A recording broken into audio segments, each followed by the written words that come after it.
There are certain sectors of the society who still associate English with success. And it's really, there are parents who say only if you settle abroad you will have a life, otherwise, there's no life. With respect to success and failure, both are important. Do not give importance to accent alone. It's something that is developed over marks time. In any of the subjects, we cannot call it intelligence. I hope it's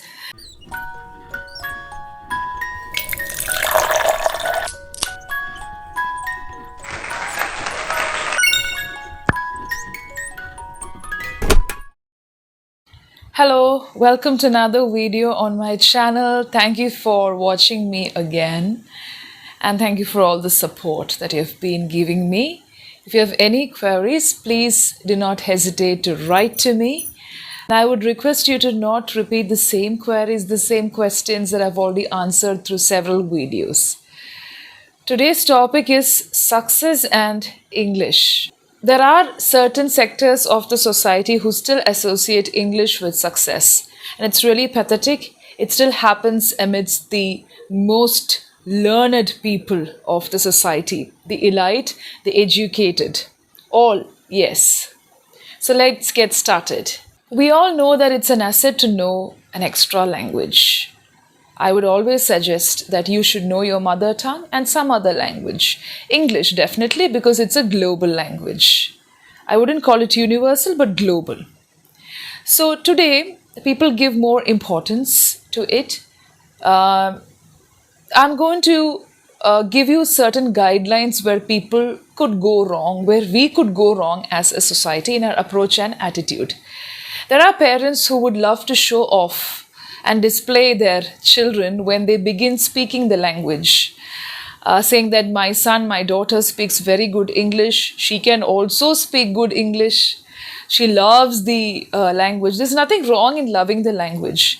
But some parents show and display and exhibit, which is not a good approach. You should be proud that your child is interested in something. It could be a language, it could be the interest in developing a skill, because a small child is still in the process of comprehending, understanding, and exploring the world, not just children, even adults. It's not advisable to instill unnecessary pride, excess pride in children when they are in this process. Okay, so that's not a very good approach. It is definitely a privilege to study in English medium schools, to have studied in such schools, but that doesn't mean that people who have studied in English medium schools are capable of speaking English all the time and they are the only ones who can do that. Nothing like that. Okay, it is a kind of propaganda and it is something that's been triggered. I've spoken about these topics at length through many of my videos. Please watch those where I've spoken about schools, curriculum, and the way it's treated as a language subject and all that. Now, coming to the next point. Yes, we all study, we all go through phases of college and schooling, education, all that, to get a good job, to be something, to achieve certain things in life. And that's important. It's really good. You have to be independent in your life. Now, there are people who associate speaking English and knowing that culture with success. There are parents who say only if you settle abroad you will have a life, otherwise there's no life. See, we cannot predict life. Life is unpredictable. There could be opportunities, there could be a lot of things that are better, and there are a lot of things that are still better in our own country. But you cannot associate success with knowing English, with speaking English, because every country do not still encourage the language. So you can go to many parts of the world and manage to speak in English, communicate with the people there if you know this language.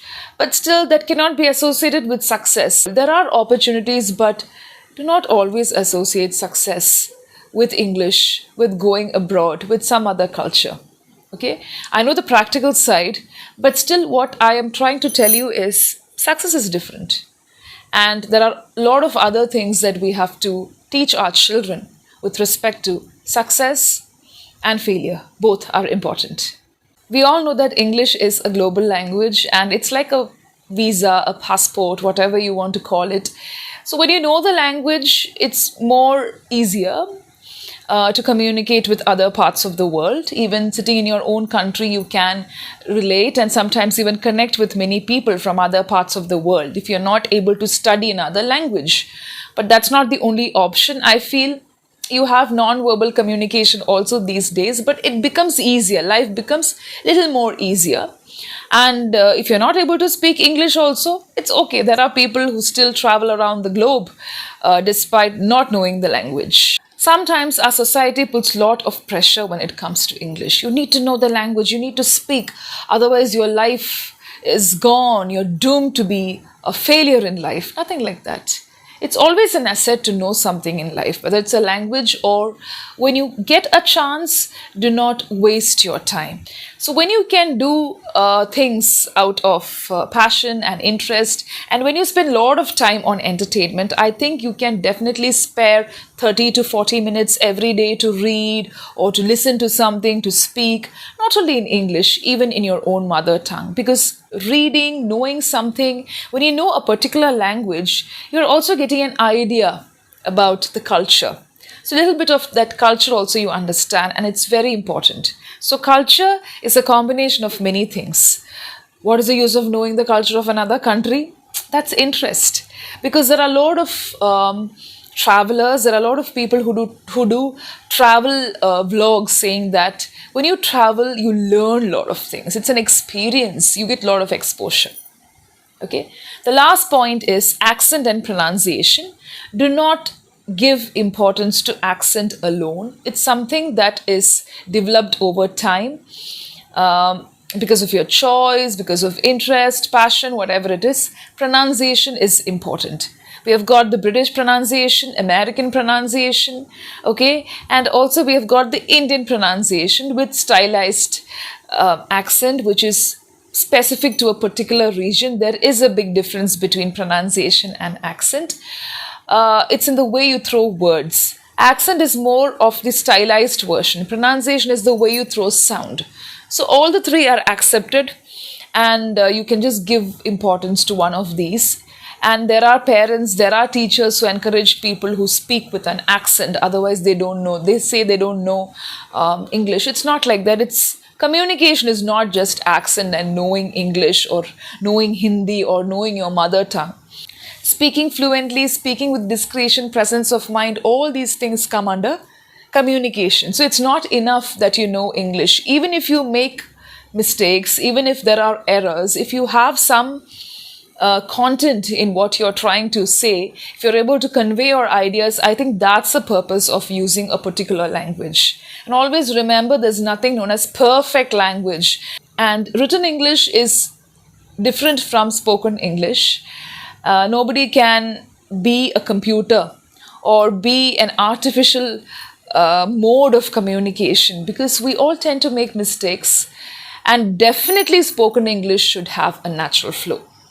One more point that I would like to add is scoring good marks in English is not always a sign of intelligence. It is there because the language operates in a different way.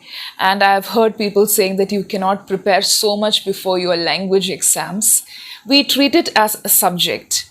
And if you score marks in any of the subjects, we cannot call it intelligence. I hope it's understandable, because it's high time that we understand the purpose of studying, learning in life. And success cannot be always associated with grades and the marks that you have. And it doesn't mean that you have to score poor marks during your school days, during your academics and all that, but given your best. The pressure that society puts on people who are studying and learning is too much these days, because the world has become so competitive. So if you do not get an A plus, or if you don't score beyond 95%, people say, oh, you're not intelligent, you didn't work hard. There's nothing like that. Still, you have time. And I have already done a video on this particular topic. I'm not only speaking about marks. When you have the drive to learn new things in life, I think that's more than important, without arrogance and attitude, without blaming people. When you learn, you are learning, and that's for your betterment. Just believe in yourself and do what is best in your life. It's always good to listen to good thoughts, and do not neglect, do not avoid such things, because it will definitely help you in your life. And success is a different idea, it has got a different definition for each person. But whatever it is, it should bring happiness. You shouldn't go behind success. If you're happy, if you're passionate, if you're interested in something, success will come behind you. Or earning a lot of money every month and being the richest person in the society, that's not what is status. That's not what contributes to success. It's more than that. And that's what people have been talking about these days. The minute you realize that, you will never become much frustrated. Thank you so much.